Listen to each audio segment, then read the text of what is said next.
అక్రమ వలసదారుల వలన మన రాష్ట్రంలో ప్రజా భద్రతకు ప్రమాదాలు వాటిల్లే అవకాశాలు ఉన్నాయి.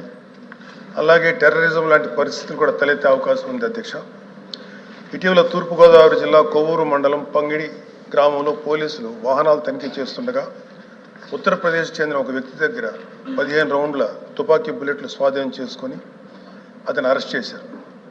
ఈ ఘటన మన సెక్యూరిటీ ల్యాప్సెస్ని సూచిస్తుంది. గుర్తు తెలియని ఎంతోమంది రాష్ట్రంలో ప్రవేశించి సెటిల్మెంట్స్ ఏర్పాటు చేసుకుంటున్నారన్న సమాచారం పలు నివేదికల్లో కనిపిస్తుంది. రోహింగ్యా, బంగ్లాదేశ్ లాంటి చోట్ల నుంచి అక్రమ వలసదారులు 2017 నుంచి 18 నుంచి మన రాష్ట్రానికి వస్తున్నారనే రిపోర్ట్స్ ఉన్నాయి. ఇప్పుడే శ్రీ రాంభూపాల్ రెడ్డి గారి తోటి సోదరి ఎమ్మెల్సీ గారు చెప్పిన విషయం, కడప, రాయచోటి, మదనపల్లి లాంటి ఊర్లలో కూడా కొన్ని బేకరీస్లో కానీ కొన్ని హోటల్స్లో కానీ ఈ అక్రమ వలసదారులు పనిచేస్తున్నారని తెలుస్తుంది. అధ్యక్ష, అలాగే ఆ ఏరియాలో కొంత పోలీస్ వ్యవస్థలో కూడా కొంత అలసత్వం కనిపిస్తుంది అనిపిస్తుంది. అధ్యక్ష,